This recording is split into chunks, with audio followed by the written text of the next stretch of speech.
ভোটের মুখটায় না কাউকে সামনাসামনি বসিয়ে কথাবার্তা করাটা খুব মুশকিলের হয়ে পড়ে। কারণ এরকম সময় আমরা সচরাচর কথাবার্তা যখন করি, কথাবার্তা নামিয়ে আপনারা জানেন যে এটা স্বতঃস্ফূর্ত নিজেদের মধ্যে খোলামেলা একটা আলোচনার মতো করি আর কি। কিন্তু এই সময়টা বুঝতেই পারছেন, বিশেষ করে যদি আমার সামনে যিনি বসে থাকবেন তিনি যদি প্রার্থী হন, তারও বাধ্যবাধকতা থাকে যে একটু যেন ডিফেন্সিভ হয়ে যাওয়া, কোনো কথা মুখ ফসকে বেরিয়ে গেলে সেটা আবার মানুষজন কীভাবে নেবেন না নেবেন।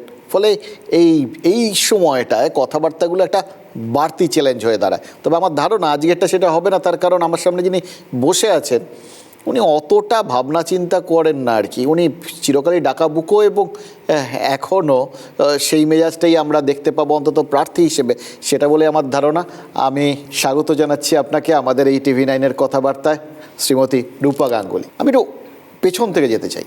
সেই 2015 আপনি বিজেপির মোর্চার সভানেত্রী হলেন, তারপর প্রবল লড়াই একটা, এবং সেই সময় আপনাকে দেখছিলাম আর কি, মানে যে সময়টা ধরুন মমতা বন্দ্যোপাধ্যায় একটা মুখ, বাংলার পুরো রাজনৈতিক চালচিত্রটা বদলে দিচ্ছেন, একজন মহিলা পুরো ইধার উধার করে দিচ্ছেন, 34 বছরের বাম শাসন শেষ করে দিয়েছেন। সেই সময় তার প্রতিপক্ষ হিসেবে একজন মুখ উঠে আসছেন, যেখানে খুশি দৌড়ে চলে যাচ্ছিলেন, একদম যেখানে গণ্ডগোল হচ্ছে, মারপিট হচ্ছে, রেপ হচ্ছে, সব জায়গায় আপনাকে দেখতে পাচ্ছিলাম। সেখান থেকে আপনি বাংলার থেকে প্রথম মহিলা সাংসদ, রাজ্যসভা, কিন্তু তাও এই অবধি ঠিক ছিল। তারপর হঠাৎ আপনাকে দীর্ঘদিন কোথাও খুঁজে পাওয়া গেল না। কোথায় হারিয়ে গেছিলেন? Thank you for the coffee. কফিটা খুব সুন্দর। আমি কোথাও হারিয়ে যাইনি। আমি আসলে আমার দিল্লির বন্ধু বান্ধবরাও আমাকে নিয়ে খুব হাসাহাসি করতো, বলতো যে তুই তো সাংসদ, এত পড়াশুনো করার দরকার গেছে, তোর তো টেবিলের উপর এরকম টিপা টিপা কাগজ থাকে, তো এটার কি প্রয়োজন আছে? তাহলে যে আমি তো পড়াশুনো শেখার জন্য, কাজ শেখার জন্য তো তিনটে কমিটি আমাকে দিয়ে দেওয়া হয়েছে, আর সেগুলো খুব ইম্পর্ট্যান্ট একটা মানে ডিফিকাল্ট টাস্ক। তার কমিটি তো তারপর আমাকে বলে দৌড়, কমিটিতে আবার কেউ কিছু অত পড়াশুনো করে নাকি? কমিটিতে লোকে ঢোকে কারণ অনেক জায়গায় বেড়ানো হয়, তাই জন্য। তাহলে যে আমাকে আর কোথায় বেড়াতে তোমরা আলাদা করে নিয়ে যাবে, যেখানে আমার যাওয়া হয়নি। বিশ্বের বোধহয় কয়েকটা ফেস্টিভ্যাল আমি অ্যাটেন্ড করতে পারিনি, সেটাও আমার মানে সংসারের চাপে পারিনি আর কি। মানে ভেনিসটা যেতে পারিনি, ওটা আমার একটা দুঃখ ছিল। মানে কয়েকটা জীবনের ছোট ছোট দুঃখ থাকে, সেই ভেনিসটা আমি যেতে পারিনি, ইন্টারন্যাশনাল ফিল্ম ফেস্টিভ্যাল, এরকম একটা দুটো। তো আর পৃথিবীতে কোথায় যাওয়া বাকি আছে? তো কমিটিটা তো শেখার জায়গা। কারণ এই পার্লামেন্টারি স্ট্যান্ডিং কমিটিগুলো, যেটা আমার ছিল ফার্স্ট হচ্ছে commerce. Commerce is something the base of politics. মানে পলিটিক্স মানে বাংলার পলিটিক্স নয়, বেস অফ সুশাসন। আপনাকে সবাই একটু অন্য চোখে দেখা শুরু করেছিলেন, কারণ সত্যি মমতা বন্দ্যোপাধ্যায়ের পর আপনি বিজেপির হয়ে ওইভাবে পৌঁছে যাচ্ছিলেন, আওয়াজ তুলছিলেন, সাংসদ হয়ে গেলেন, একটা ভালো জায়গায় পৌঁছে গেলেন, একটা বিরাট বড় স্বীকৃতি ধরে নিচ্ছি। কিন্তু তারপর পুরো রাজ্য রাজনীতিতে আপনাকে দেখা গেল না কেন? কোণঠাসা হয়ে গেছিলেন? না না না না, রাজ্য রাজনীতিতে তো আমাদের তো সাংগঠনিক পার্টি, ফলে যেখানে যা কাজ দেওয়া হয়েছে আমি সেটা সবসময়ই করেছি।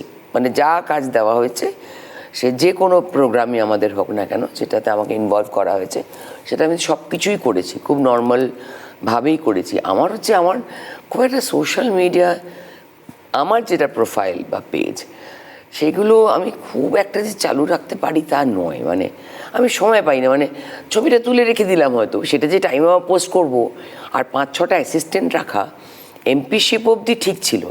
তখন একটা সামান্য টাকা পেতাম, তাতে তো ওই অ্যাসিস্ট্যান্টদের টাকা দিতে আর ওই করতে শেষ হয়ে যেত, ও তো কিছুই চলতো না। যাকে সে নয় গেল। তারপরে তো আমি আর এখন তারপর আর পারলাম না, বললাম দূর বাবা, আমি এত অ্যাসিস্ট্যান্ট পালতে পারছি না, সোশ্যাল মিডিয়া টিডিয়া কিছু। আমি যেখানেই যাই, পার্টির লোকেরা ছবি তোলে, ফটোগ্রাফাররা ছবি তোলে, তারা যেটুকু ছাড়ে বাজারে, তারা যেটুকু ছাড়ে না। আমি অত, আমার শুধু ওই লেখাপড়া, কোথায় গেলাম না, মানে আপনি ছবি না দিলেও আপনি পৌঁছতেন যখন, তখন আমরাও ছবি তুলে দিতাম, আমরা দেখাতাম। হ্যাঁ, কিন্তু পরবর্তী সময়টাই যে ফাঁকটা নিশ্চয়ই আপনাদের তখন না, অন্য সেটা কাজ একটা দেওয়া ব্যাপার হয়েছিল, ছিল, মানে সেটা এটা হচ্ছে- মিস করেছিলেন যে দৌড়ঝাঁপটা আপনি তখন করছিলেন, তারপরে আপনাকে অন্য কাজে হয়তো দেওয়া হলো। পদাধিকারী ছিলাম না আমি তো কোনোদিন সাংগঠনিকভাবে। ওই 1 বছরই মহিলা মোর্চা আমি করেছিলাম। 15 সালে আমি এমনি জয়েন করার পরে আমি তখন এমনি কার্যকর্তা হিসেবে কাজ করতাম। ওই একটা আর 1 বছর তারপরে আমি মহিলা মোর্চাটার দায়িত্ব পালন করলাম।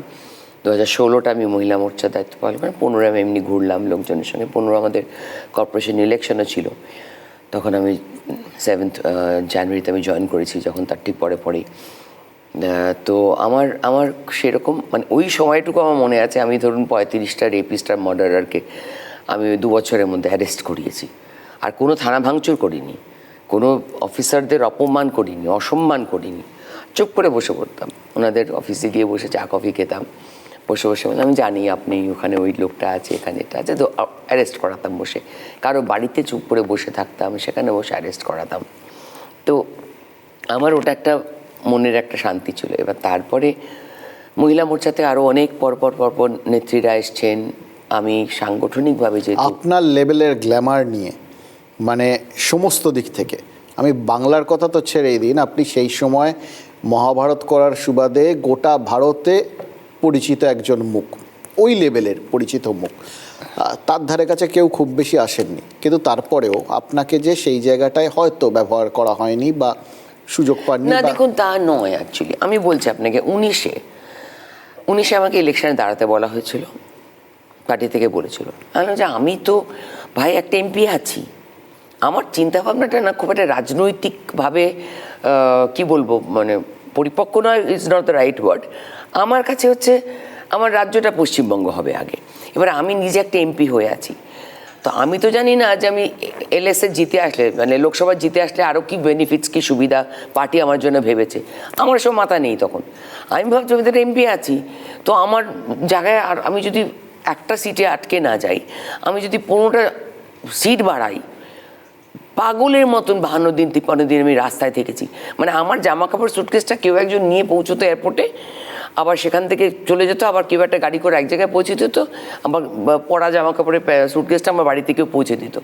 এইভাবে আমার দিন কেটেছে 35 দিন, হ্যাঁ তারও বেশি না, 53 ডেজ, পুরো লোকসভা সারা ভারত জুড়ে। এবার সেখানে সারা ভারতে সবাই দেখে নিয়েছে আমি কী খাটতে পারি, পুরো নর্থ বেঙ্গল। মানে আমি চলে এসেছি জলপাইগুড়িতে, রাত্রেবেলা ভোরবেলা ঢুকেছি ট্রেনে করে, তখন আমাকে ফোন করে বলছে জলপাইগুড়ি জিত জায়গা দিদি, আপ আর একবার আ যাও। বললাম ঠিক আছে, আজকে এখানে দিনটুকু ছেড়ে আমি আবার রাত্রেবেলা বেরিয়ে চলে যাচ্ছি ট্রেন ধরে, আবার সকালে নেবে এখানে প্রচার করে আবার রাত্রেবেলা জলপাইগুড়ি। আমি শুধু এটাই জানতে চাইছি, মানে অনেক সময় খেলাধুলোর ক্ষেত্রে হয় জানেন তো, যে ওই চাক দে ইন্ডিয়া দেখবেন, ওই একটা সিন ছিল না, যে সব থেকে অভিজ্ঞ খেলোয়াড় প্রাক্তন ক্যাপ্টেনকে তাকে টিমের মধ্যে বসিয়ে রেখে দিচ্ছে, ফাইনাল অবধি খেলায়নি। এবার যখন হারছে টিম, তখন শেষ মুহূর্তে নামিয়ে দিল, এবার সে গিয়ে বাজিমাত করে দিল। ওই যে ভেতরে আগুনটা জ্বালিয়ে রেখে দিয়ে ওই যেরকম করা হয় আর কি, বাঁধ ঠাঁধ দিয়ে জল টল আটকে রাখা হয়, তারপর ছেড়ে দিলে হুড়মুড়িয়ে নেমে আসে। এবার কি আপনাকে সেরকম সুযোগ দেওয়া হয়েছে বলে মনে হচ্ছে? আমাকে এই সুযোগটা 21-এও দেওয়া হয়েছিল, 21-এও আমাকে লড়তে বলা হয়েছিল। 21-এর ইলেকশনটায় আমি লড়িনি, কারণ আমার একটি মেয়ে, আমার একটা কার্যকর্তা, মহিলা মোর্চার মেয়ে, সে এই সোনাপুর দক্ষিণই লড়তে চেয়েছিল, এবং আমি নিজে তার নামটা রেকমেন্ড করেছিলাম পার্টির কাছে, বলেছিলাম যে আমি পার্টির জন্য সব খেটে দেবো, আমি 25টা সিটের দায়িত্ব নেব, লড়ে সবাইকে জেতাবো, যেভাবে আমি এমপি ইলেকশনে লড়েছি। এই মেয়েটিকে একটু সিটটা দিন, আমি তো এখনও আমার এমপিশিপ আছে, তো এই মেয়েটিকে একটু সিটটা দিন, ও কিন্তু পারবে। আর আমি সোনাপুর দক্ষিণে, মানে আমি পুরো এই সাউথ 24 পরগনা পুরোটাই, তো সারা বাংলায় তো ঘুরতাম প্রত্যেক, মানে আমি তো 365 দিনের মধ্যে আমার 300 দিনের ডেইলি ক্যালেন্ডার আছে, 330 দিনের ডেইলি ক্যালেন্ডার আছে, এরমভাবে আমার ক্যালেন্ডার মেনটেন করার অভ্যেস আছে আর কি, ডেইলি শিডিউল। তো আমি ওর জন্য লড়িনি, কারণ ওর ওই চোখের জলটা আগের দিন রাত অবধি বলছে আমাকে, দিদি আমাকে বোধহয় দেবে না। আমি তারপর যখন পরদিন সকালে আমাকে বলছে যে আজ অ্যানাউন্সমেন্ট করেগা আপ লড় লিজে, আমি তখন বললাম আমি আমার মেয়েটাকে কি জবাব দেবো যে কাল রাত অবধি যে আমার কাছে কাঁদছে। মন খারাপ করছে, আমার কাছে কাঁদছে না। এই যে আবেগটা আপনার মধ্যে আবেগটা বেশ বেশি আছে। আমরা দেখেছি ওই রাজ্যসভায় থাকার সময় বকটই কাণ্ডর সময় আপনার চোখে জল আমরা দেখেছি, কাঁদতে দেখেছি আপনাকে। এই আবেগটা আপনার শক্তি না দুর্বলতা? দেখুন, এটাকে মানুষ কিভাবে দেখে আমার সত্যি তাতে আমার কিছু ভাবার দরকার নেই। রাজনীতি আবেগ ছাড়া করা উচিত নয়। তো এই যে মাঝখানটায় বেশ কয়েক বছর আপনি রাজি হলেন না, এবারে রাজি হলেন কেন? কি ভেবে আপনি এবার দাঁড়াতে রাজি হলেন? এবার পার্টি বলেছিল লড়েঙ্গি, আরে আপ বলেঙ্গে তো লড়েঙ্গে, কারণ ওই মেয়েটির সাথে আমি কথা বলে নিয়েছিলাম। তো বলেছিল, দিদি তুমি যদি আমাকে সেবার একবারও বলতে যেটা তোমাকে বলছে লাস্ট দিন, আলাম আমি তোকে দুঃখে পরে জেনে গেছিল, আলাম তোর কি মন বলছে, এখনো কি তুই ওখানে লড়তে চাস? বললো যে না দিদি, তুমি দাঁড়াও, আমি একদম চাই না, তো তুমি যদি সিটটা পাও তাহলে আমি জাল লড়িয়ে দেবো। তো তখন আমি বললাম যে ঠিক আছে, আমি যদি লড়ি, আমার ওইটুকুই চাওয়া ছিল পার্টির কাছে, যে আমার যেখানে আমি যে জায়গাটা আমি চিনি, বাড়িঘর আছে, আমি চিনি, সেরকম কোনো জায়গায় আমাকে দিলে আমার পক্ষে সুবিধা হবে। তাহলে আমি তো এমন একটা জায়গায় গিয়ে উড়ে গিয়ে জুড়ে বসে অন্য একটা অনেক দূরের একটা জেলায় গিয়ে এমএলএ হয়ে বসে থাকলাম, তারপর তাদের ওখানে রোজ পৌঁছতে আমার মুশকিল, তারা আমাকে রোজ দেখতে পাবে না হাতের কাছে। এগুলো তো ইনকনভিনিয়েন্স। আমার এমএলএ হওয়াটা যেমন জরুরি, তেমন তার সঙ্গে লোকের সাথে আমার প্রক্সিমিটি, কাছাকাছি থাকাটাও বেশি ইকুয়ালি জরুরি। তো আমি তো আরেকটা এমএলএ হয়ে গিয়ে তো এত টাকা পাবো না যে আমি আরেকখানা ওই যে মুলুকে আমাকে এমএলএ করবে সেখানে গিয়ে আমি একটা বাড়ি ভাড়া করে বাড়ি কিনে থাকবো, তা তো পারবো না। এটা যদি 20 বছর আগে হতো, আমি পটাক করে একটা বাড়ি কিনে ফেলতাম, ছোটো কামরা হলেও দু কামরা একটা ফ্ল্যাট কিনে ফেলতাম। এখন কি সেটা পারবো? এমপি হওয়ার পর থেকে একবার কোনো অবস্থা আছে আর পট করে একটা ফ্ল্যাট কিনে ফেলার? রাজনীতিটা পুরো লসের বলছেন? একদম লস। আমার বাড়িতে লোকে হাসে, আমার ফ্যামিলি মেম্বার্সরা লোকে হাসে। আমাদের এখন আপনি সাধারণ লোকের সাথে কথা বললে তো উল্টো শুনবেন, সব মানুষের ধারণা রাজনীতিটা খুব প্রফিটেবল একটা বিজনেস। কে কি বলে, কে কি ভাবে আমার জানার দরকার নেই। আমিও ভাবি তো, দেখতে পাই তো এদেরকে। বেশ কিছু লোকের কাছে এটা it's really a profitable business, not for me. আপনি যে জায়গাটার থেকে শুরু করেছেন আর কি, বহুদিন আগের থেকে শুরু করেছেন, এবং মমতা বন্দ্যোপাধ্যায়ের সামনে মহিলা বিরোধী মুখ হয়ে আপনি উঠে আসছিলেন সেই সময়। এখনও কি চোখের সামনে যেই থাক, আপনি আসলে মমতা বন্দ্যোপাধ্যায়কেই দেখছেন? দেখুন, আমার চোখের সামনে একটাই শুধু প্রতিদিন ভাসে, সেটা হচ্ছে আমার এই পশ্চিমবঙ্গে জন্ম নেওয়া কি অপরাধ? তাহলে আমাকে এই নোংরা পাঁকের মধ্যে থাকতে হবে কেন? আমার চারপাশে সাধারণ মানুষদের এইভাবে দুর্দশাগ্রস্ত অবস্থায় থাকতে হবে কেন? উনি যদি ঠিক করে রাজনীতি চালাতেন পশ্চিমবঙ্গ, আমি রাজনীতির ধার মারাতাম না। বিশ্বাস করুন, আমি রাজনীতির ধার মারাতাম না। আমি কোনো রাজনীতি শখে করতে আসিনি। রাজনীতির best and most important inspiration যদি আমার জন্য কেউ থাকে, সেটা মমতা বন্দ্যোপাধ্যায়। কারণ তিনি যা বিগড়ে দিয়েছেন পশ্চিমবঙ্গকে, আমার ফিল্ম ইন্ডাস্ট্রিকে যা বিগড়ে দিয়েছেন, আমার ভেতরে রক্ত গরম হয়ে যায় যখন ওনার সম্বন্ধে কথা বলি। কেন এটা করলেন? এত বড় ম্যান্ডেট নিয়ে আসার পরে আমার মা ওনাকে ভোট দিয়েছে। আমার বাড়ি থেকে ওনার গাড়ি, আমার গাড়ি, ফ্যামিলির গাড়ি যেত ওনাকে নন্দীগ্রামে মাঝে মাঝে, একটা ছোট্ট গাড়ি চলে নিয়ে যেত মাঝে মাঝে।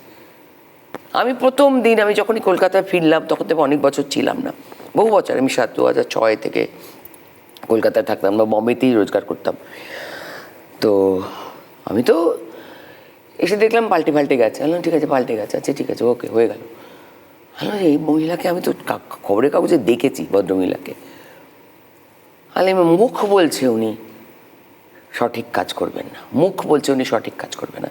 আর আমার অদ্ভুত ইনটিউশন কাজ করে। আমি চুপচাপ ওয়াচ করলাম, বেশ কিছু বছর ওয়াচ করলাম ইন্ডাস্ট্রিতে। তারপরে 2-1টা শুটিংও করবানি, 1 বছর শুটিংও করেছি, কলকাতা আসার সঙ্গে সঙ্গে শুটিং করেছি।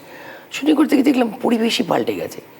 এভরিবডি ইজ টকিং অ্যাবাউট রাজনীতি, আর এই গ্রুপ, ওই গ্রুপ, সেই গ্রুপ, কত রকম গ্রুপ। আমি এরকম তো ছিল না ইন্ডাস্ট্রিটা।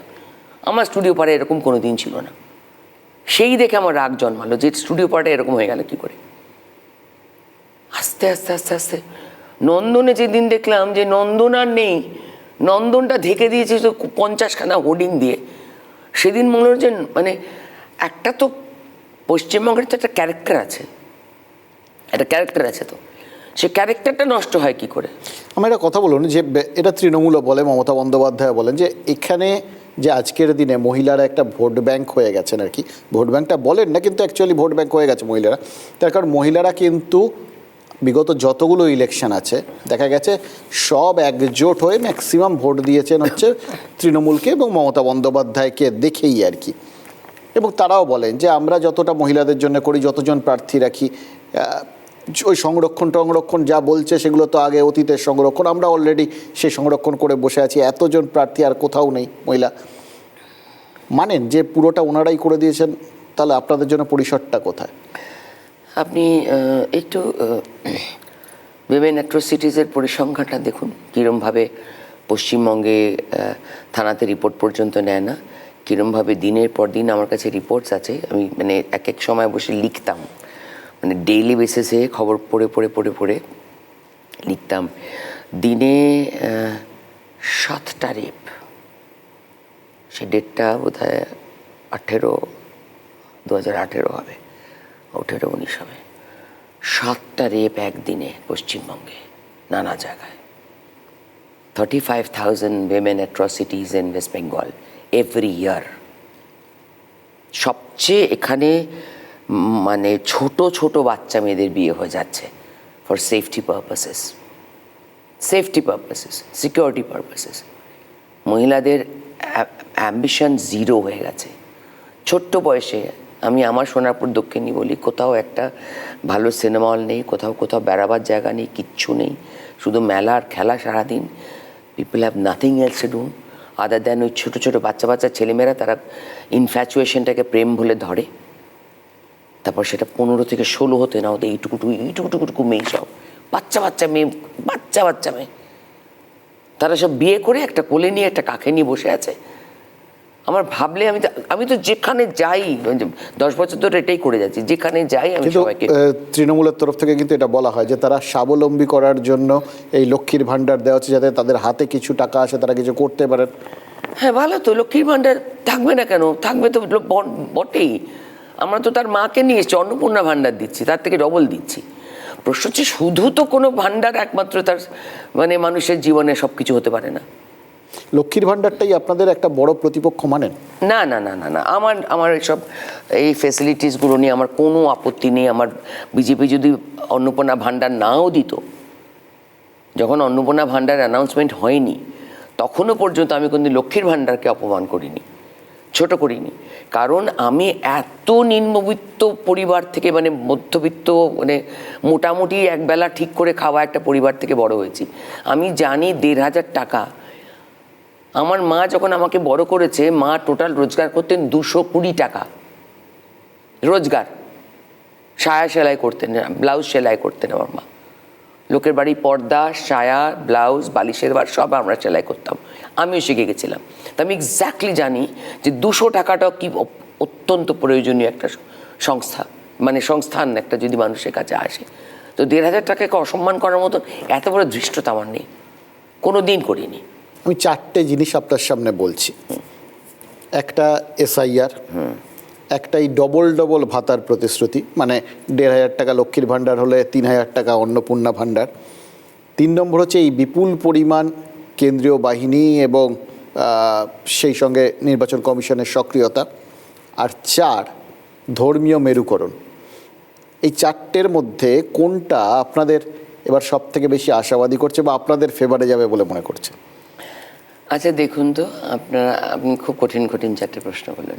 আপনার একটা জিনিস জিজ্ঞাসা করি, এত বছর ধরে যে পশ্চিমবঙ্গে লোকে 7th পে কমিশন পায় না, ডিএ পায় না, এই যে এতগুলো বছর ধরে মানুষ দেখে যে পশ্চিমবঙ্গ সরকার বারবার ওই হাইকোর্ট আর সুপ্রিম কোর্টে যায়, আবার কোটি টাকা খরচা করার পরে, এক্সচেকার খরচা করার পরে আবার মুখ পুড়িয়ে ফেরত আসে, সেগুলিকে মানুষ দেখতে পায় না। শুধুই আপনি লক্ষ্মীর ভাণ্ডার, অন্নপূর্ণা ভাণ্ডার নিয়ে পড়ে আছেন আর SIR নিয়ে পড়ে আছেন। ওই কালো কোট পরে উনি ওখানে পৌঁছে গেলে পর সত্যিই কি লোকে বুঝে হ্যাঁ উনি উকিল হওয়ার যোগ্য, উনি ওখানে কথা বলবার মতন ক্ষমতা রাখেন? ধর্মীয় মেরুকরণ আপনি যদি বলেন যে আমি গর্ব করে বলি আমি হিন্দু, এটা যদি বলা আমার পাপ হয়। আপনি যদি আমাকে কালকে শেখানোর চেষ্টা করেন, ববি হাকিমদা যদি বলেন ওনার মেয়েটি খুব মিষ্টি, আমার সঙ্গে ভালো পরিচয় আছে, আমাদের টলি ক্লাবে দেখা হয়, আমি দেখা হলে সকলের সাথে সুন্দর ব্যবহার করি, সবসময় করি। প্রশ্ন হচ্ছে উনি যদি দাঁড়িয়ে বলেন যে যারা মুসলমান নয় তারা দুর্ভাগা, অভাগা, আমি অভাগা? হ্যাঁ, আমি অভাগা? আমার নিজের যারা মুসলমান ভাইরা আছে, বোনেরা আছে, আপন রক্তের ভাই বোনেরা আছে, তারা আমাকে বলবে যে রূপাতি অভাগা? আমার বড় পিসি মুসলমান বিয়ে করেছেন, মেজো পিসিরা সবাই বাংলাদেশ থেকে চলে এসেছিল, সব ছোটো ছোটো ছিল, সবাই এখানে এদেশে এসে বিয়ে শাদী করেছে বড় বড় ভাবে। তো কি আমি এখানে এখন আসমানি রং বলবো, নীল বলতে পারবো না কেন? কিসের জন্য পানি বলতে হবে সারাদিন ধরে? এই পানিটা যখন হিন্দি স্পিকিং লোকরা পানি বলে তখন কোনো সমস্যা হচ্ছে না, তখন সমস্যা, তখন বিশাল বহিরাগত একটা ব্যাপার আছে। পানি মানে হিন্দি স্পিকিং মানে খুব বহিরাগত। আর আপনি খাতায় বইতে সব পানি লেখা শুরু করে দিচ্ছেন। কেন কেন আমি অভাগা? আমাকে বলুন, উত্তর দিন আমাকে, আমি কেন অভাগা? হিন্দু বলে অভাগা? প্রত্যেকটি মানুষের, শুনুন, প্রতিটি মানুষের তার ধর্ম পালনের শান্তিপূর্ণভাবে তার অধিকার থাকা উচিত। আমার মূর্তি বসে বসে কাটবে, ভাঙবে, মুড়িয়ে দেবে, সেটাও তো মানতে পারবো না। এবার আপনাকে পার্টি দায়িত্ব দিয়েছে, আপনি ভোটে প্রার্থী হয়েছেন, যদি আপনি জেতেন তাহলে এরকমই যে ফায়ার ব্র্যান্ড রূপা গাঙ্গুলিকে আমরা দেখছিলাম, যেটা আপনি মাঝখানে কোনো পদাধিকারী ছিলেন না বলে হয়তো আপনাকে সেই ভূমিকায় দেখা যায়নি, সেই ভূমিকায় প্রত্যাবর্তন দেখব। হ্যাঁ, মানুষ তো ভাবছে যে, মানুষ বলছে যে আমাকে জেতাচ্ছে ওখান থেকে, তো মনে হচ্ছে এই যে মাঝখানে পথটথ ছিল না, আপনি সেই জন্য আর কি ওই প্রমিনেন্টলি মানুষের জন্য ঝাঁপাতে পারেননি। এবারের এই ভোটের ময়দানটাকে কি আপনি সেই পদ এবং তার ভিত্তিতে মানুষের জন্য কাজ করার একটা প্ল্যাটফর্ম হিসেবে দেখছেন, আপনার ব্যক্তিগত প্ল্যাটফর্ম? হ্যাঁ, এক্স্যাক্টলি তাই।